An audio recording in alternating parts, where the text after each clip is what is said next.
नमस्कार। मैं आपके समक्ष दो घटनाओं की चर्चा करना चाहूँगा। पहली घटना है 8 जुलाई 2022।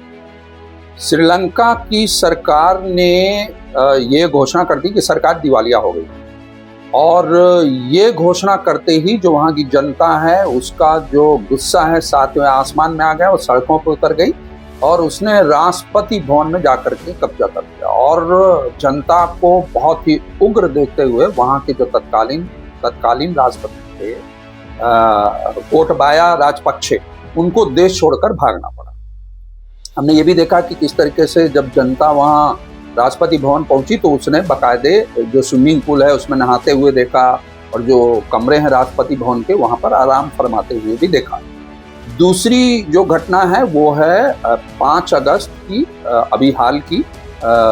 ये बांग्लादेश का मामला है जहां पर पिछले 2 महीने से आरक्षण विरोधी छात्रों का आंदोलन चल रहा था और अचानक वो उग्र हो जाता है और जनता सड़कों पर उतर आती है, आगजनी हिंसा की घटनाएं होने लगती हैं और स्थिति जो है अनियंत्रित होता हुआ देखते हुए जो वहां की प्रधानमंत्री शेख हसीना है उनको देश छोड़कर भागना पड़ता है और इसके बाद सेना जो है स्थिति पर नियंत्रण करती है और वर्तमान में जो शेख हसीना है वो भारत में शरण लिए।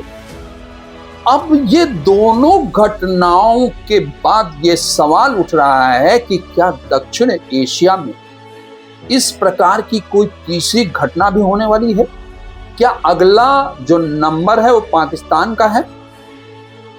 और ये बात मैं इसलिए कह रहा हूं क्योंकि पाकिस्तान में लगातार जो है इस बात की सुगबुगाहट हो रही है कि वहां पर जो असंतोष है, जो धरना प्रदर्शन हिंसा है, वो चरम पर पहुंच चुकी। और पाकिस्तान का जो सरकार का तख्ता पलट का इतिहास भी कुछ इस प्रकार का रहा है कि ये जो सवाल है 16 आने खरा साबित होता है।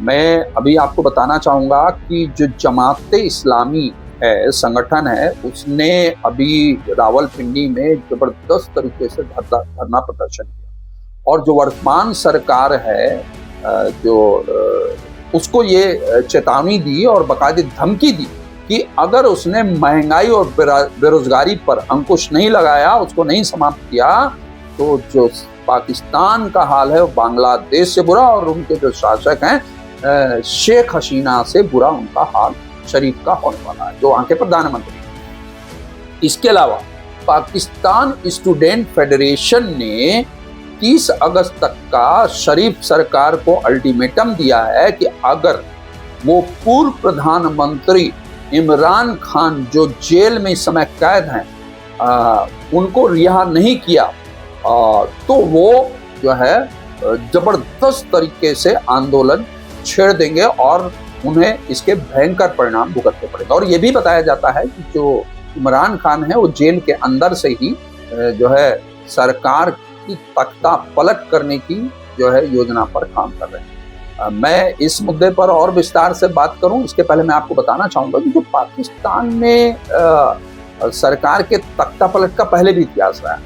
सर्वप्रथम जो वहाँ तख्ता पलट की घटना घटी वो 1958 में घटी। वहाँ के जो प्रथम राष्ट्रपति मेजर जनरल मिर्जा थे, उन्होंने जो वहाँ की चुनी हुई सरकार थी, संसद थी, उसको उन्होंने भंग कर दिया और जो उस समय वहाँ के आर्मी चीफ थे आयूब खान, उनको जो है अधिकार दे दिया। आयूब खान ने वहाँ मार्शल लॉ लागू कर दिया और जो है सेना का शासन स्थापित कर दिया। इसी तरीके से 1977 में जो उस समय आर्मी चीफ थे जियाउल हक ने जो वहाँ के प्रधानमंत्री थे और चुनी हुई सरकार थी, उस समय प्रधानमंत्री थे जुल्फ़िकार अली भुट्टो। जुल्फ़िकार भुट्टो को जो है उन्होंने सत्ता से बाहर कर दिया और वहाँ पर जो है कोर्ट कहना चाहिए कि मार्शल लॉ माने सेना काल जो लॉ है वो लागू कर दिया। 1999 में भी जो वहाँ के सेनापति परवेज मुशर्रफ थे, उन्होंने नवाज शरीफ की जो चुनी हुई सरकार थी उसको बर्खास्त कर दिया और नवाज शरीफ और उनके जो मंत्रिमंडल के सदस्य थे उनको गिरफ्तार कर दिया। अब मैं वापस लौटूंगा उसी विषय पर कि किस तरीके से पाकिस्तान के अंदर लोगों के अंदर गुस्सा बढ़ रहा है, आक्रोश बढ़ रहा है।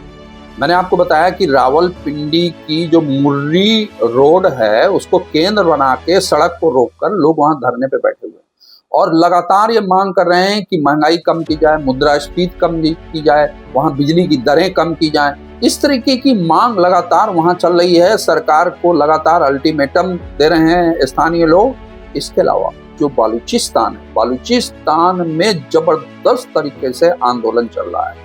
जो मानवाधिकार कार्यकर्ता हैं वो लगे हुए हैं वहां पर। डॉक्टर महरंग जो है बलोच हैं, जो महिला हैं एक, वो उसका नेतृत्व कर रही हैं और वहां पर तो बाकायदे जो है पुलिस और जो सेना है और जनता है उसके बीच में हिंसक झड़पें हुई हैं और हिंसक झड़पों में कई लोग मारे गए हैं, घायल हो गए हैं। और तो ये लगातार जो असंतोष है वहां पर बढ़ रहा है। इसके अलावा हमने देखा कि पाकिस्तान है, पाकिस्तान जबरदस्त तरीके से आर्थिक बदहाली से गुजर रहा है। वहां पर आटे की कमी की हमने तमाम खबरें देखी और वो पाकिस्तान लगातार कटोरा लेकर कभी इंटरनेशनल मॉनेटरी फंड के पास जो है चक्कर काट रहा है, कभी हांगकांग के पास, कभी चीन के पास।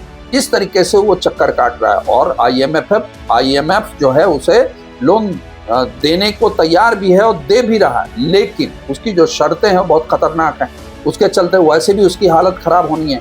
दूसरी बात, जो सिंध प्रांत है, सिंध प्रांत में भी जबरदस्त जो वहाँ के सिंधी भाषा के लोग हैं, उन लोगों को भी लग रहा है कि उनके साथ जो पाकिस्तान की सरकार वो भेदभाव करती है और उनके क्षेत्र के विकास के लिए ध्यान नहीं देती है।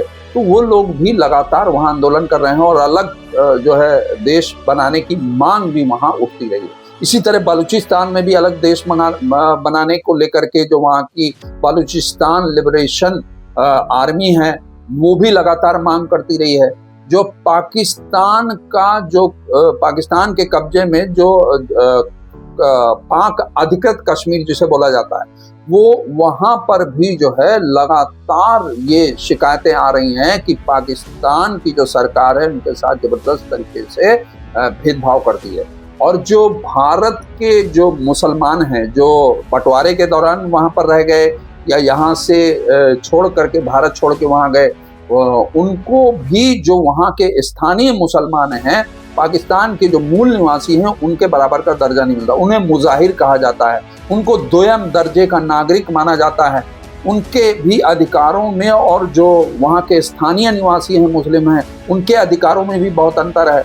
इस तरीके से लगातार वहाँ पर जो असंतोष की चिंगारी है वो जो है भड़क रही है और लगातार जो है लोग सड़कों पर उतर रहे हैं। और हमने ये भी देखा कि अभी हाल में किस तरीके से जो वहाँ के पाकिस्तान के संस्थापक हैं मोहम्मद अली जिन्ना, उनकी मूर्ति को जो है लोगों ने गुस्से में आकर तोड़ दिया। ये कुछ ऐसा घटनाक्रम है जो ये साफ साफ संकेत दे रहा है कि आज पाकिस्तान पूरी तरीके से मलबे के ढेर पे बैठा है और कभी भी जो है विस्फोटक स्थिति वहां पैदा हो सकती है। हालांकि अगर पाकिस्तान की तबाही होती है तो इससे सबसे ज्यादा नुकसान या खतरा भारत को हो सकता है।